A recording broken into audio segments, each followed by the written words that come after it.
Here I am on On the road again. There I go. Up on the stage. There I go. Turn the page. Let's hit it.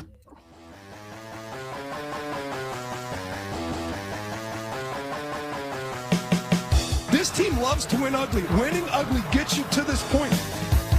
Takes the snap on third down. Rodgers waits, throws, right side, got a man wide open. Touchdown, and it's Robert Tonyan again.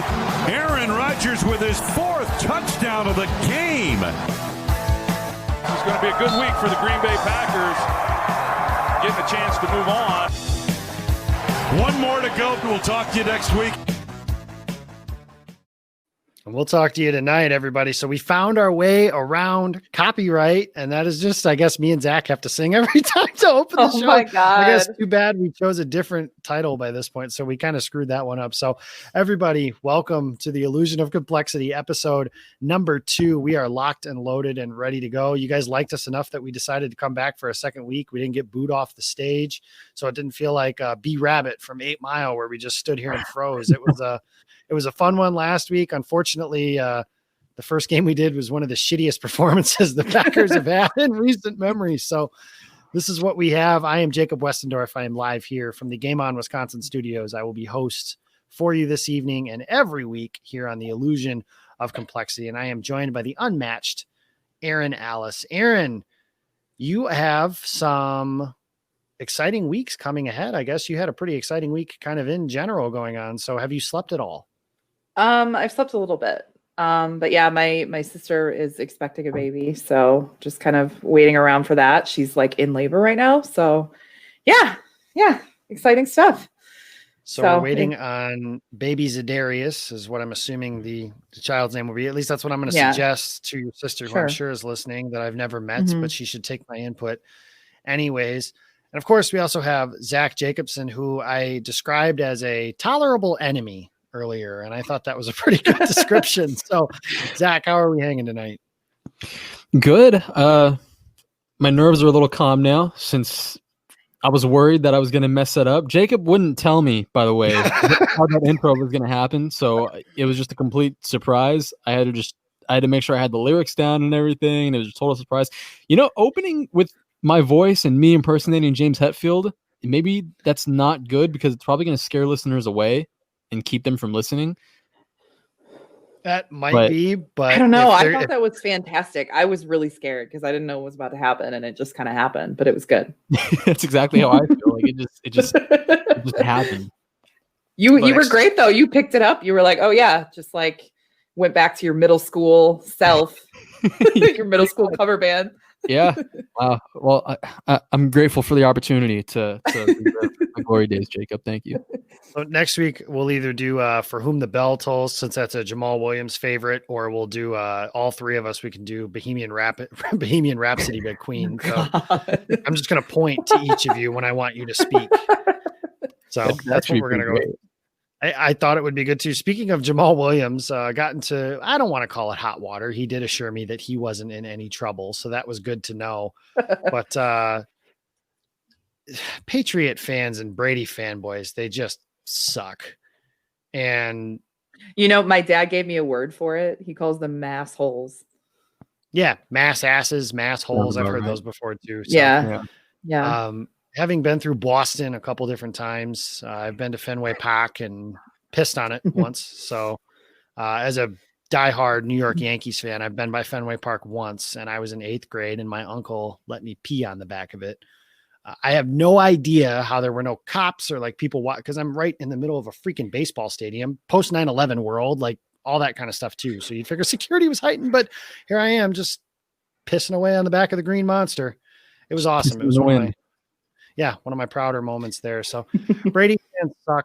And, you know, that's unfortunate. The Tampa Bay, you know, so we'll wrap that up. We'll put a little bit of a bow on that, guys. Just what's the level of disappointment? You know, what are your just final thoughts, general thoughts? And we don't want to spend too much time on this, obviously, but Zach, just some general thoughts on how the game in Tampa Bay went down. You know, I think we saw a lot of we saw a lot of what happens when they don't have someone executing the whole jet sweep, the pre-snap motion stuff that Tyler Irvin was doing. And, a lot of people have pointed this out. They were doing some of that pre-snap motion stuff. They were just really limited with what they were doing. Tight ends were moving around. Aaron Jones was moving around. But there wasn't that perimeter to perimeter stuff that they were doing for the first quarter of the season that they were using to exploit some of the matchups and get what they wanted before the snap. And, that made their offense really one-dimensional outside of those first two drives where they went up 10-0. So really for that, most of that game, they just kind of buckled in, and we saw their offense kind of like revert back. I made this comparison earlier today on today being Wednesday. I made the comparison on Open Book. They looked like the 2018 offense under Mike McCarthy, his last year. They just looked really lethargic and stale and just boring. And that's a huge testament to the Tampa Bay defense because they just closed in around Aaron Rodgers. They dominated the Packers offensive line for the most part, and they had a field day pretty much, probably their best game of the year, and the Packers weren't prepared for that. And losing Tyler Irvin was a big reason why the offense really couldn't formulate any kind of rhythm, any kind of chemistry, and that's really just why things happened the way they did. And of course, Aaron Rodgers' 2 interceptions didn't help either. Yeah, I thought that the team kind of went in. First of all, thank you for shouting out Open Book. That's Wednesdays at 5:00 on Game On Wisconsin. For those of you guys that aren't familiar with that, we have Zach Jacobson, of course, and Eli Berkovitz. And I still have to go yell at Eli a little bit for some of his takes on Mike McCarthy. So I don't know if he brought that up to you or not, but I was kind of barking back at him a little bit. So he never responded to me. So I don't know if he was one of those, like he just said it and then saw what I had to say and didn't care to say anything back. But Eli, if you're listening, let's go, man. I'll go round for round with you if I need to on Coach Mike. I'm happy to do that if we need to. But fight. Don't encourage them. What's wrong with you? That's one of my co-hosts and then one of my I was gonna say best friends, but I hate you, so tolerable enemies. So yeah, there you go, guys. My thought is the team kind of went into shell shock after the pick. Because I mean, we've been watching Aaron Rodgers play now for 12 years, and it's still, to me, anytime he throws an interception, it's almost like, what? Whereas, with Favre, when we were growing up, it's like we almost came desensitized to interceptions. Like when the ball went in the air, it was like 50-50 chance that it's to our guy or one of their guys. Rodgers isn't like that. So he throws the pick six, and I'm like, okay, I don't know what just happened. And then the rest of the offense, it almost looked like they were just like in shell shock for the rest of the game. So I could tell that this team is really close together. Aaron Rodgers has basically said we need to move on. We need to be 1-0 in Houston. Devontae said the same thing. Jamal Williams said the same stuff to us on his show the other night. So that was a nice little thing for everybody to kind of just see and have them on. That's how you can always tell that a team is close together. Aaron, obviously you were pretty confident going into the game, and it didn't work out clearly. I mean, I was confident as well. I'm not pretending I'm not, but I know that you were pretty vocal about you were confident on being able to beat Tampa Bay. My question for you is, do you think this loss would be perceived a little differently if Chicago had not beaten Tampa Bay 10 days prior? Like, say Tampa Bay came into that game at 4-1 instead of 3-2. Is this talked about differently?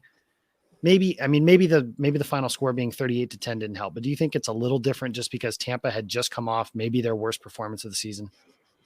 As a Chicagoan and all the shit that I've taken this week. Yeah. But that's just I'm talking from Bears fans' perspectives. They're like, oh, you couldn't beat them and we did. But I don't think that has anything to do with the national media or kind of how I feel. I mean, if you watch the Bucs, they were not playing. I mean, just their play styles were completely different versus the Bears and the Packers. I mean, maybe they did what we did. Maybe they came in really comfortable and kind of thinking, oh, we're going to beat the Bears. And then the Bears were like, no. And it's just kind of this ripple effect that Tampa Bay is like, oh, we got comfortable, or we really thought we were going to beat them. And now we got to like make a statement. And they did, because I mean, they were disruptive. I mean, that defense, credit to them. I mean, not as much. I don't give as much credit to the Tampa Bay offense. I just don't think that they were, outside of really Ronald Jones, I didn't really feel like anyone was playing out of their minds.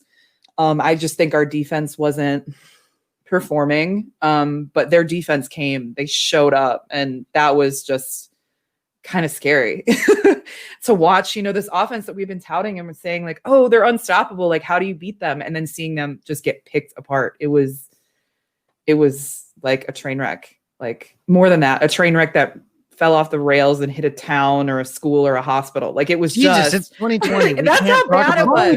God. That's how bad it was. It was like it was just a complete beatdown and ass kicking. Yeah, and it was. And like Aaron Rodgers said on, in his press conference, and he's repeated it a couple different times this week, maybe it was the kick in the ass the team needed. I don't understand, because this has been talked about before, how the team just kind of starts to feel themselves, to use their phrasing, a little bit after they win. And that's good. You want the confidence, obviously, but I don't know. It just feels like something where, and this is a players thing. This isn't something Matt LaFleur needs to fix. These players are professionals, but this is something you hope it's a bounce back game this week into Houston. Something I do want to address real quick is the discussion. Erin brought up the national media, and you've got your shock jocks that have come in, and anytime that Tom Brady and Aaron Rodgers are involved, it's going to involve a few things. So I must ask very simply, Roger, do we need to continue to put Bayless and Cowherd and Clay Travis and people like that into our timelines? No. There you go, guys. I promise you don't have to retweet that shit. Like, it doesn't need to come out. You don't need to talk about Aaron Rodgers. Does not care if you defend him to those people, because he does not care about those people at all. Mm-hmm. Doesn't pay attention, doesn't watch. He wouldn't say Skip Bayless's name when they asked him about it years ago. He just calls him the shock jock guy from First Take. Now it would be the shock jock guy from Undisputed. So we don't need to talk about those guys. We don't need to defend Aaron Rodgers every time somebody says something negative about him. It just is what it is. People are going to find stupid things and say them. And it just is what it is. And that's fine. And you know what? I'll add one more. Dov Kleeman is that way too. Apparently he is taken the position as Tom Brady's agent, and that's fine. He can do that. He's wrong. And that's okay. We'll just kind of move on from that. But I mean, in terms of, it was not anything at all to see. Of course, we get after the game is over, people are going through, and the ESPN, the Jamal Williams quote, I'm sure you guys all saw it, ESPN and Bleacher Report and NFL Network and all that stuff, and just flooded with Brady fans. Oh, there's a big surprise. That's an incredible. I think I'm going to have a heart attack and die from that surprise. Brady fans I love that video so much. You guys are getting a lot of mileage out of that video. Brady fans are, I got to retire that one. Brady fans are a plague. Oh, yeah, don't retire that. No, don't retire it. No. I just got to find something. Either of them. Before we transition, I do want to tell you guys a little bit. Let's hear from a word from our sponsors, Mayfield Sports Marketing. Have you ever wanted to meet your favorite professional athlete? Packers stars of yesterday and today, including Devontae Adams, Amon Green, Jair Alexander, Antonio Freeman, Aaron Jones, and Jamal Williams are all available for bookings right now. Mayfield Sports specializes in these special moments between fans and their favorite professional athletes. Head over to MayfieldSportsMarketing.com to see the full list of available athletes to book your favorite professional athlete at your next event.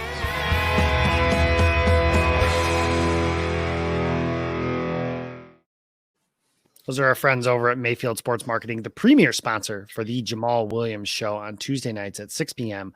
GameOnWI.com, Game On Wisconsin on YouTube, Game On Wisconsin on Facebook and Instagram. Check us out there. If you want to book your next autograph signing or motivational speaking engagement, contact Mayfield Sports Marketing today. And that includes Jamal Williams, Aaron Jones, and some of the other players mentioned in there. And there's more. So check out their website. There are more people there than the ones that we just mentioned in our little bit there.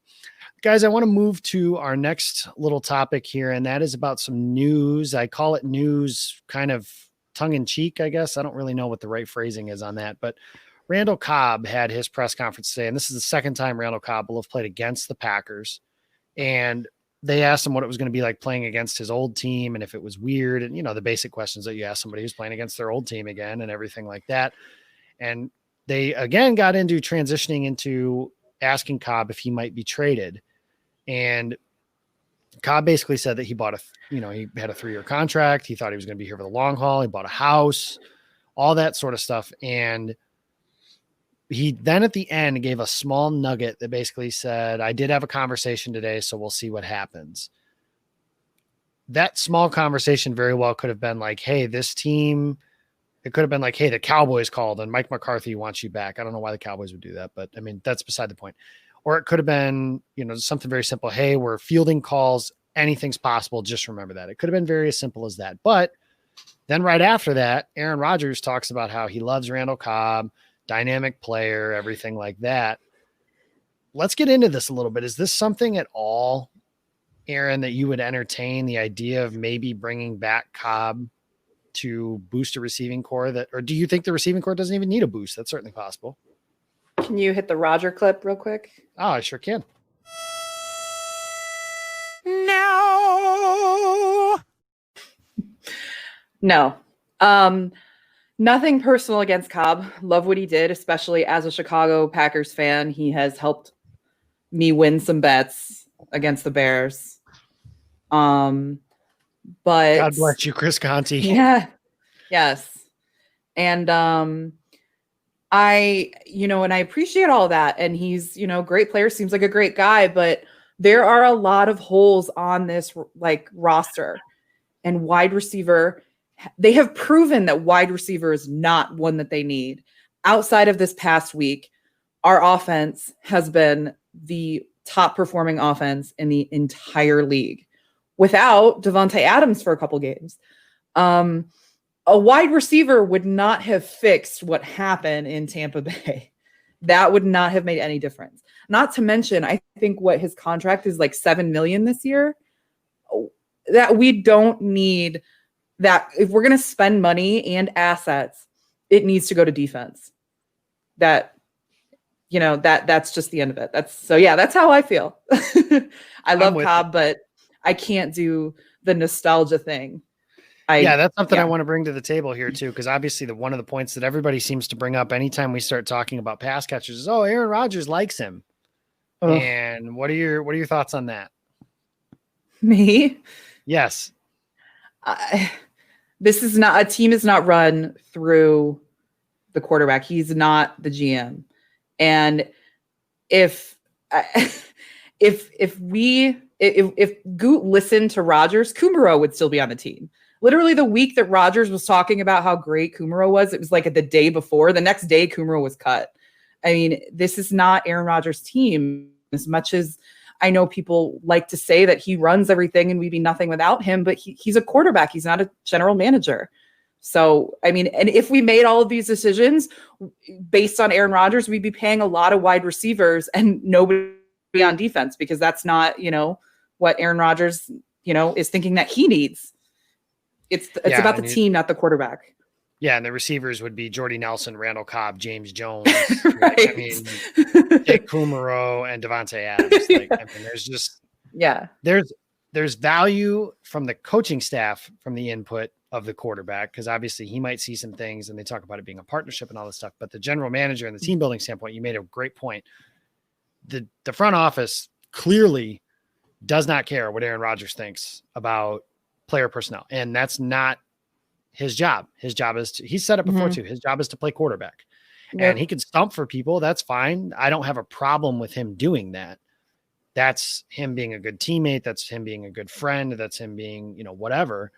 But overall, Aaron Rodgers doesn't enter the thought process with bringing Cobb back. Now, in a vacuum, I think it does make at least some sense, just because it's a reliable second set of hands.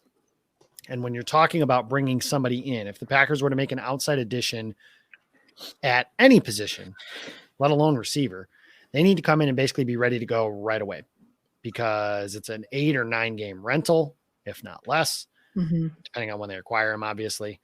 And having Cobb as somebody who already knows how to play with Aaron Rodgers would be something that could be helpful. Now, you mentioned the salary reasons and all that stuff. That's why ultimately I don't think it's something that'll happen. But if the Texans want to give him away, it's worth considering.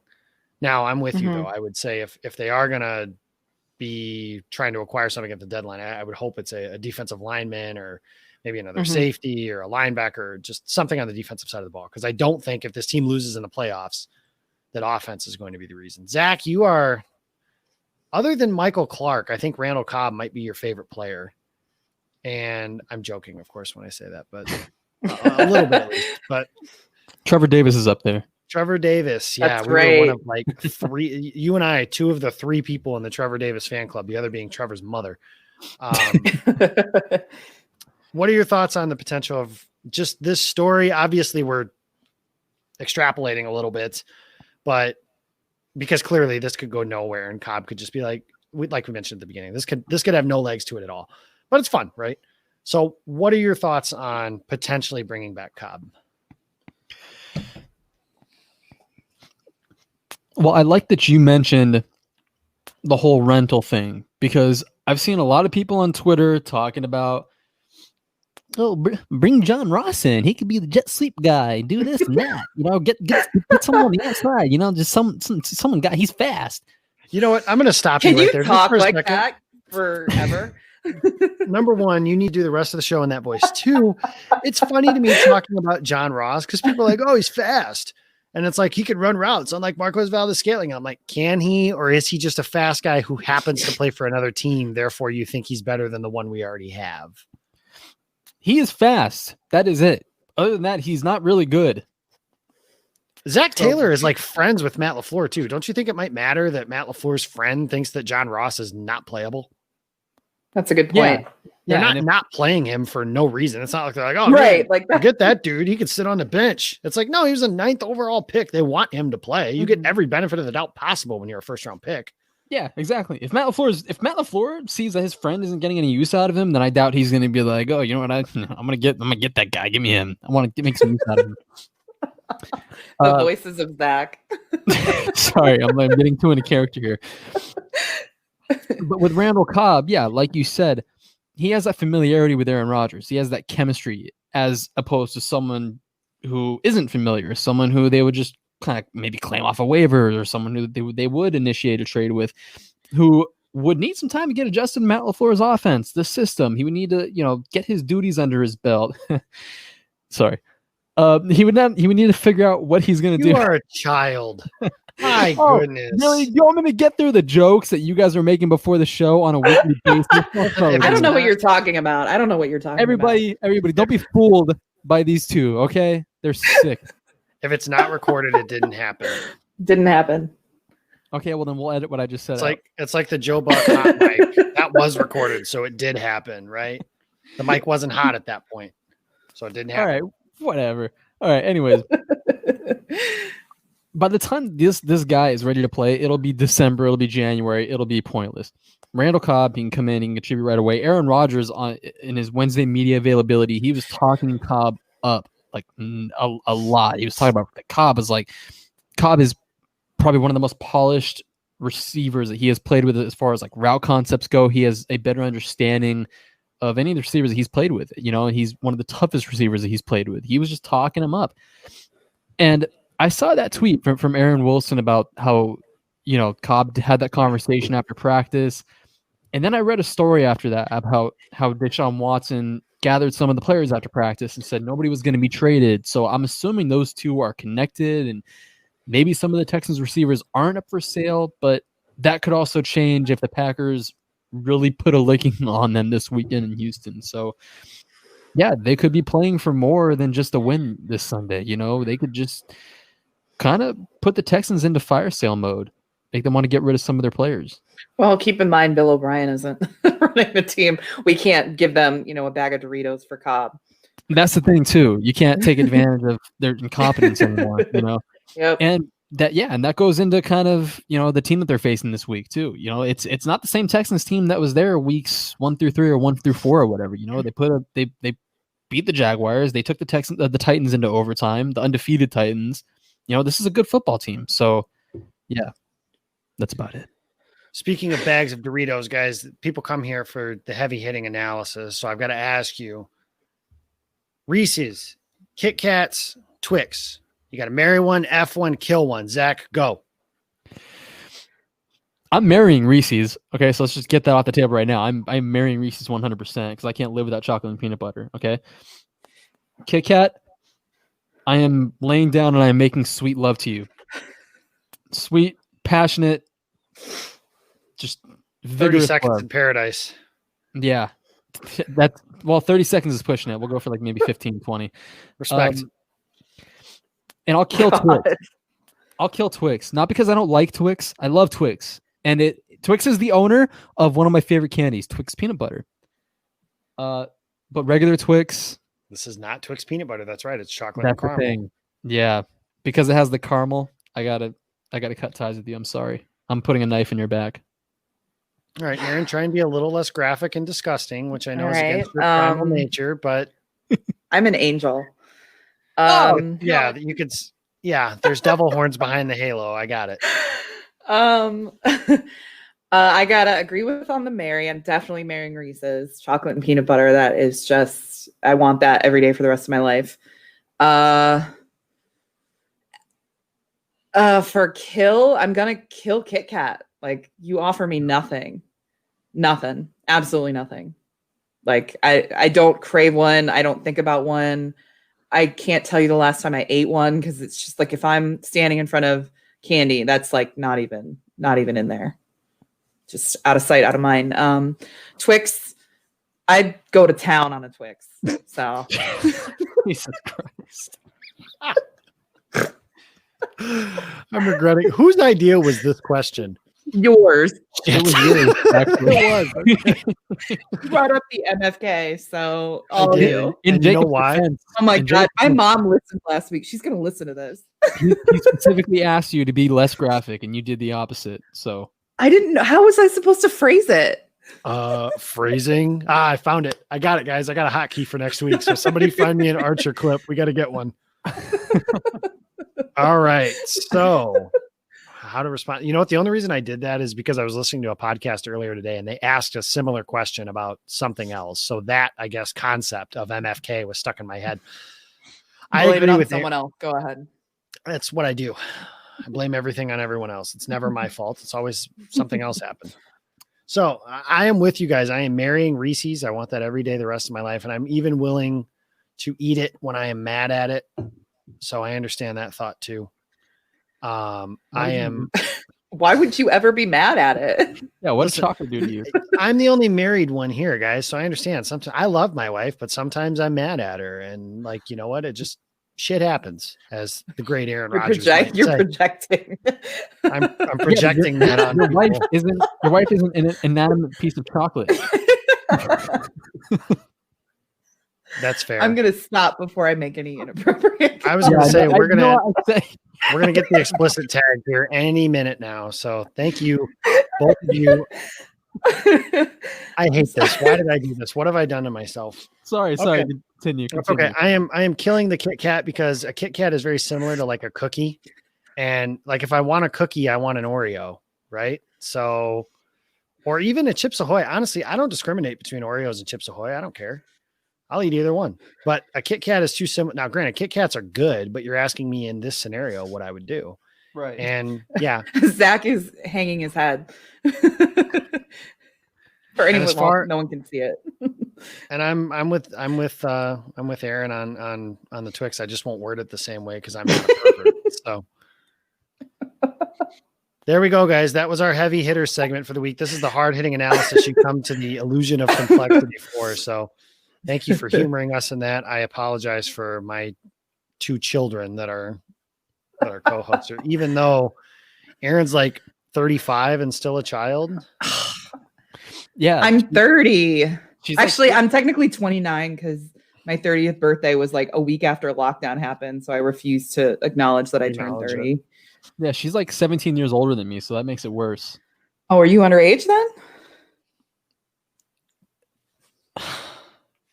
Nope, we're not doing that. So no, Zach is all right. Zach. Think about it though. I'm 25. So that puts you at 42. That sounds about right. Yeah, that's it. Yeah, so I was right. Kill both of you. You would be on my kill list. I was gonna say, let's do MFK with Zach and Jacob. Erin chooses 2 kills. Kill. So stand next to each other, and I got 1 bullet.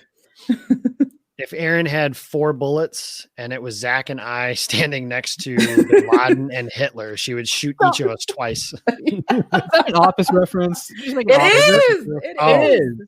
I just inadvertently made an offense reference then. Okay, I regret it already.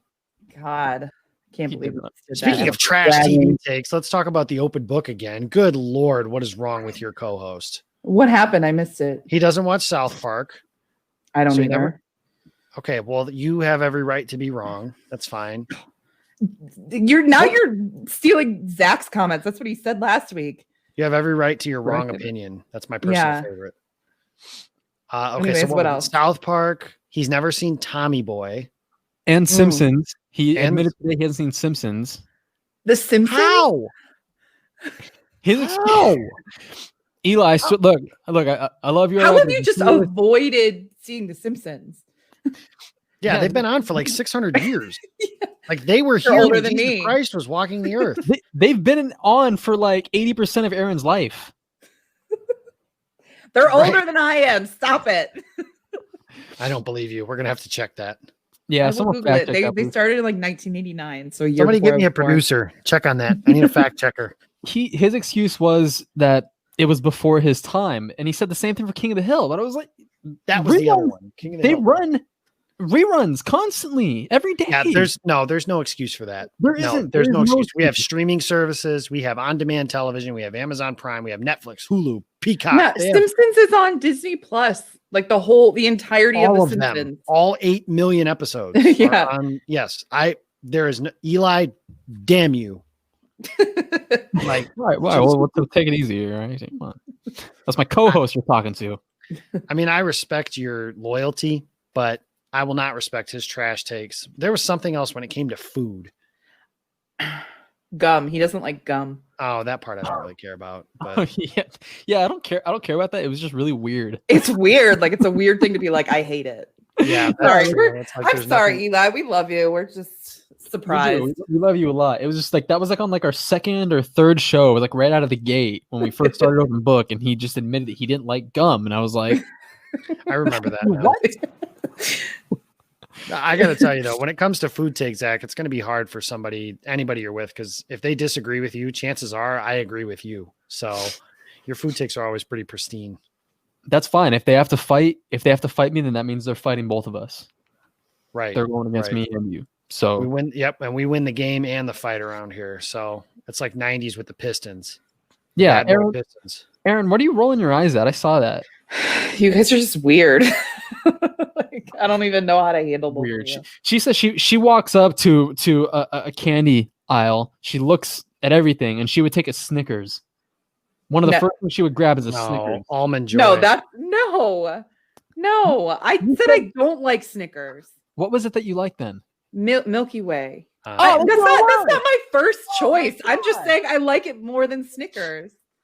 I'm surprised though. Almond Joy is kind of an old people candy, so I mean that would seem right up your alley. I'm allergic to nuts. I'm allergic to nuts, which bring on the jokes there. Nope. Moving on. Okay, so to transition to our next topic, this weekend the Packers. Were those originals too? Oh my god. Okay, Sorry. so left tackle David Bakhtiari is injured. Okay, God. And guys, focus. All right, we're focused right here. All right. He's bullying me. He might fit in a couple different places if that were the case. So, all right, Zach, Anyway. we're gonna have to send you back to middle school or something where you'll fit in again. Were you bullied in middle school? Like who was it? Somebody today was telling me they were bullied every day in middle. It was Nick Scheib said he was bullied every day in middle school. Yeah, definitely So bad. That made me so sad. Poor kid. Poor guy. Yeah. He's already got like red hair and everything like that. What do they call those? Gingers? So he doesn't have a soul, right? Oh, come on. What's wrong with you? I watched South Park. That's South Park. Yeah, I know. I got gingers on souls and stuff. Yeah, I know. I just got the bullying comment, by the way. It just registered in my head. Yeah. Congratulations, everybody. We're there. Okay, Welcome. so the left tackle situation, David Bakhtiari got hurt, and that was one of those where I was like, just turn the damn game off and hit reset or something. Because if this were happening in Madden, that's exactly what I would do. Nope, David Bakhtiari does not get hurt. There are certain things. So when you play Madden, Aaron, I assume you don't. No. Okay, Zach, do you play Madden? Occasionally. Okay, so you're kind of like me, I would assume, because I don't play it very. I bought it. I spend $70 on it every year, and then I play it for 2 weeks, get bored when the real season starts, and I don't play it anymore. I haven't played it in like 2 months, but Whenever somebody that's good, so I turn the salary cap off because I got no interest in, I'm not a general manager. I'm not a financial guy. I have no interest in trying to be one in Madden. So I don't care if I can't in real life sign David Bakhtiari, Kevin King, Aaron Jones, and everybody back. Like I just signed them all. And if there's a cool free agent I want to be able to sign him too. I don't care about the rest of that crap. Yeah, me too. But whenever one of my guys like that gets hurt, if Rodgers gets hurt or if Bakhtiari gets hurt or something like that, like one of those guys, like if it's one of the lesser players, nothing against those guys, but I'm not going to turn the game off and start over because they got hurt. But if one of the studs gets hurt, reset button. So unfortunately, real life does not have a reset button. And David Bakhtiari is injured. He has a chest injury is what they're calling it. He did not practice today. They're not giving any updates because Matt LaFleur treats injuries like Fort Knox, which is fine. Whatever. I don't really care. But let's talk about that, guys, because there are not a bevy. There aren't any good options when you're trying to replace your all-pro left tackle, right? I mean, it's not, those don't grow on trees. Good tackles don't grow on trees, let alone elite best offensive tackle in the game like David Bakhtiari is. The hope is just that he can come back, even if that's not this weekend, get him back for the stretch run, obviously, because you're going to need him against teams like San Francisco and Tennessee and some of these other teams that have some really good pass rushers, and obviously in the playoffs, should they play Tampa Bay again. Rick Wagner filled in on Sunday, and it wasn't great. Anything compared to Bakhtiari is not going to look great. After that, something that could be talked about this weekend. Somebody pointed out today that the Packers posted John Runyon on their, I think it was Savannah, Savdeen on Sports on Twitter at that one. So she said that the Packers had John Runyon as one of their Instagram posts. She said, could that mean that he's going to play? Bakhtiari's not going to. So if that happens, that to me says Elton Jenkins is going to play left tackle. So I guess I'm curious, guys, what would you, because I was very against playing Elton Jenkins at right tackle to start the season, and he did, and you didn't really hear his name a whole hell of a lot. If Bach can't go, Erin, if you're I mean, you can really configure the line however you want, I suppose. How would you configure the offensive line if David Bakhtiari can't play? That is actually kind of what I was expecting them to potentially do because of, I mean, when there were injuries and previously they did a lot of shuffling and Runyon came in and Runyon did really well. I don't think we heard his name at all after he was in there. So I think adding him to the mix, plus, you want him to kind of get some reps because this is, possibly your future. I would not be surprised if they do that and pull Elton out left and then plug Runyon in there. Okay, so that's interesting for that. Okay, Zach, how would you plug it? Yeah, that was what we talked about in Open Book. That was actually the starting five that I listed. You take Elton Jenkins from left guard, you bump him out to left tackle, take Lucas Patrick, fill him in at left guard. Corey Linsley obviously stays at center. And John Runyon, who, when he played in limited snaps earlier this season, he looked pretty good in his season debut as a rookie. He was pretty impressive. He fills in at right guard, and you keep Billy Turner at right tackle, where he's been a very pleasant surprise this season. And I was the same way with you. I did not want to see Elton Jenkins move from that left guard position, move him out to tackle. But the Packers did it, and it worked. It paid off. He looked pretty damn good. And but yeah, I think that's your starting five really moving forward. I felt the same way about Rick Wagner's performance against Tampa Bay, the same way I felt about the way Ty Summers filled in against New Orleans when he played those 44 snaps. When Ty Summers stepped in, he didn't do anything great. He didn't do anything phenomenal that really, bounced off the page at you, that really bounced off the tape or anything. But he was serviceable. He looked decent. I felt the same way about Rick Wagner. Now with Summers, I don't think he can start for you and start multiple games and really, plug that middle linebacker position. I feel the same way about Wagner. He's not going to be able to hold down that left tackle position and protect Aaron Rodgers' blindside for a stretch of games, and especially the stretch that you mentioned going against San Francisco and other teams at that point. So yeah, taking Elton Jenkins and keeping him on the left side of the line, I think would be, different positions, but still he's on that familiar left side where he can still uphold and protect Aaron Rodgers' blindside. Yeah, I don't really love any of the options here. Obviously, you mentioned Wagner as somebody who played. He had a couple of really rough reps. He had one where, granted, it is Jason Pierre-Paul, and they're not playing anybody like that this weekend, but Jason Pierre-Paul kind of gave him his lunch on a couple different reps, and it's a tough. Can spot I interrupt you right there? Can I interrupt you? Notice Jason Pierre-Paul probably knows who Bakhtiari is now because he wasn't doing anything against him prior to his injury. No, so he was talking a little trash over the week, and I'm like, you know what? He was pretty quiet until Bakhtiari left. Well, hopefully it's something that we can. Go ahead, Zach. Sorry, and that's something too I forgot to mention. We have to consider the variables too when we evaluate Wagner's performance. He was going against a really, really good defensive front. He got thrown to the wolves mid-game to replace an all-pro left tackle. Yep. Going against a ridiculous fast defense. So, yeah, that's really all I had to say about that. Word to Forrest Gump. Okay, Forrest Gump. Yeah. That's a tough one. I mean, yeah, throwing a backup in at any point. People act like, again, all the time, football's not Madden. You can't just plug players in and say, go ahead. And it's not just that simple. He didn't practice there all week. And now all of a sudden he's in this game plan where you're facing this vicious front, which is exactly what Tampa is. Jason Pierre-Paul's a former all-pro player. He had Shaq Barrett over him a couple different times too. And now he's picking up stunts and blitzes from Devin White and Levante David. Yeah, that's a tough spot for him to be in. That being said, if I were configuring the line, I'd probably put Jenkins at left tackle too, just like you guys are saying. I would put John Runyon at guard, and then I take that back. I would put Lucas Patrick at left guard. I would put Lindsley obviously at center, and then I would put Billy Turner at right guard and Rick Wagner at right tackle. I really think that if you have Bakhtiari back and you kick Jenkins into guard, that's their best 5 combination. They're just not doing that for whatever the reasons are, and that's fine. The Packers are a hell of a lot smarter than I will be. But I'm interested to see how that is. It's unfortunate. David Bakhtiari, if he's injured and out for an extended period of time, like if they have to put him on injured reserve, and even if he only misses 3 games, that's a season changer. David Bakhtiari, you can very easily argue, is the second or third most important player on this team because of the position he plays and how well he typically plays it.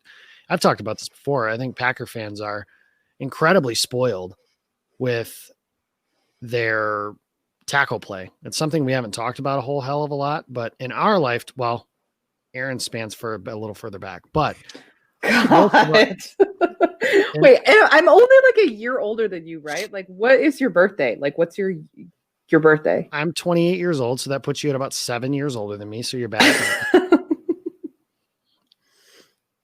Oh my God. No rebuttal. Okay. So what I'm saying is for tackle play for most of our lifetimes, right? It was Chad Clifton for the better part of a decade. And then they almost seamlessly went from, there was a brief sabbatical of Marshall Newhouse. And then you have and then you pretty much went to David Bakhtiari right after that. And the Packers they had Bakhtiari and Brian Bulaga together for a really long time. So tackle play has never been something that's really been a huge issue in Green Bay. And we saw what happens when it is. The game that I think of is the Arizona game in 2015, where they have, by the end of the game, I think it was Don Barclay at left tackle and Josh Walker at right tackle, and Aaron Rodgers almost died. And there are some teams, that's their tackle situation every week. Maybe not quite that bad, but close to. Offensive tackle play is hard to find, and the Packers have been very fortunate in being able to do that. So that's what I would do.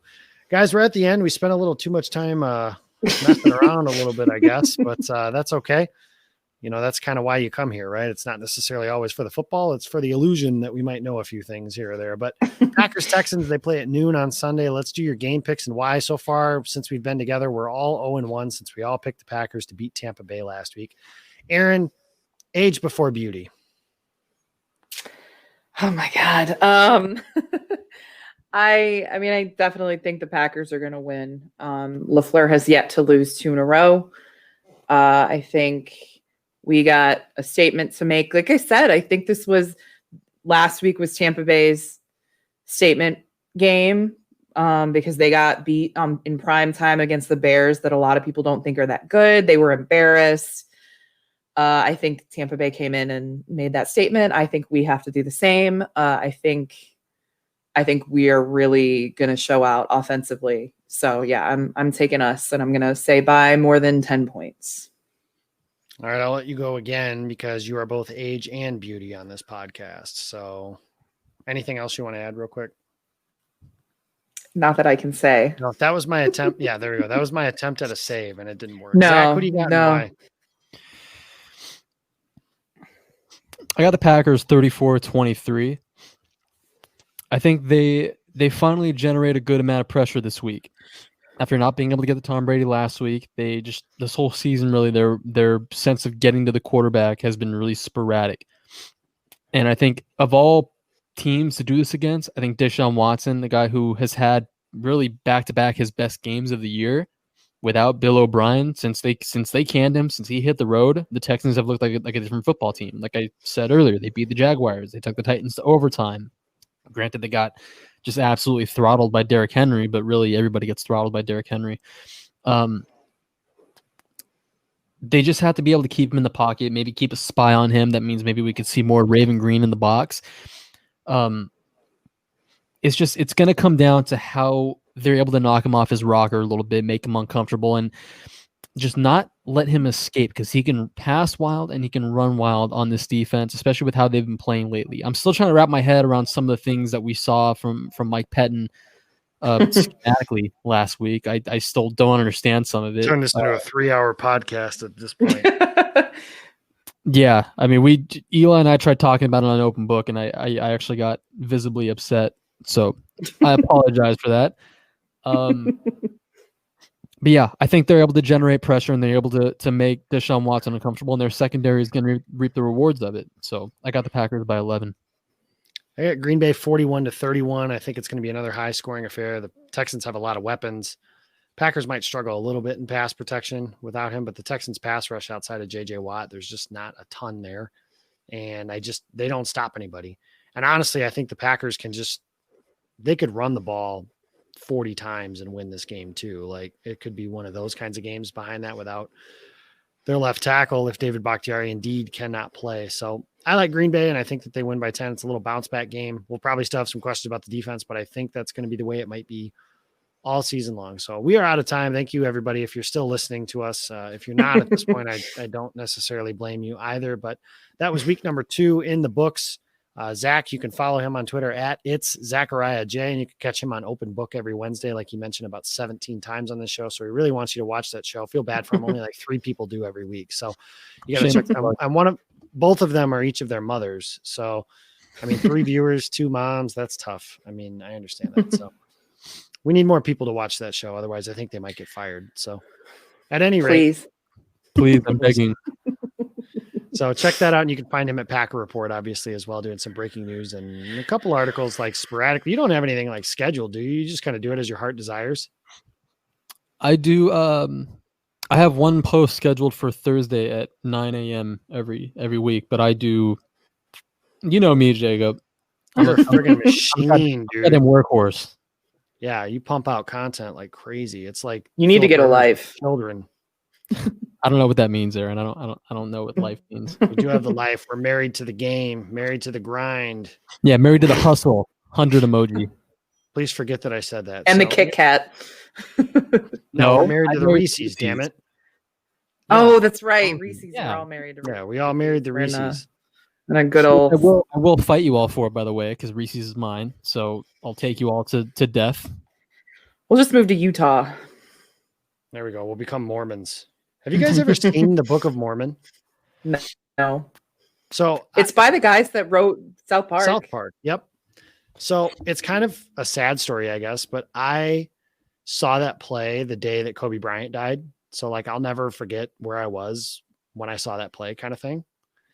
But it's phenomenal. I would strongly recommend it to Erin. You live by Chicago. You can go to Broadway and see it. You don't even have to go to Broadway. They don't even play it there all the time anymore. It's worth it. I mean, yeah. Well, I mean, it hasn't been here in a while. I can't just go see it. It's not playing all the time. That's true. It's not like on demand. So we got to get it on demand. Yeah. But Zach, I'd recommend it for you too. If they play it out there, just keep your eyes peeled. It's really good. I would check it out. It's pretty funny. I was watching the Mormon episode of South Park last night, if that counts. And it's like that, but 10 times funnier and 2 hours longer, but whatever. It's a musical, so it's a little different. Erin, if people want to follow you, find your stuff, everything like that, I'm not 100% sure why, but where would you find that? Oh my God. Just pow, pow, pow. All the punches. No, what a dick. Just on Twitter. I know he's the worst. Just on Twitter at heroin, with an E at the end and 2 O's. So yeah, HEROOINE. And I do the social media for Game On Wisconsin, mainly on Twitter. So yeah, Game On WI. Yep. GameOnWI.com is where you could find our website, Game On Wisconsin, on Facebook, Instagram, and YouTube. Game On WI on Twitter. You can find me. I'm at Jacob Westendorf. I have no idea why you would want to do that, but if you did, I'd be happy to try and entertain you for a little while. I appreciate your guys' time and all the effort we have. The one thing I do want to point out again is the Jamal Williams show on Tuesday nights. It is an effort for charity. It became a viral thing this week because of his comments, quote unquote, on Tom Brady. But that show really is for charity, and it is for a toy and bicycle drive for children, underprivileged children. So that's what that show's for. We've raised $4,000 to date. Our goal is $5,000, but we want to blow that thing out of the water. So you have an opportunity to win some really cool prizes. And I have another cool one I found out about today, but I can't tell you about it just yet. So once I know about it, I will happily let you guys know. But once it's in my possession, we will tweet that out. So we have a premier prize coming to the Jamal Williams show for our It's a good raffle one. set. It's a good one. So thank you guys for listening. We appreciate your time. We will catch you next week on the Illusion of Complexity.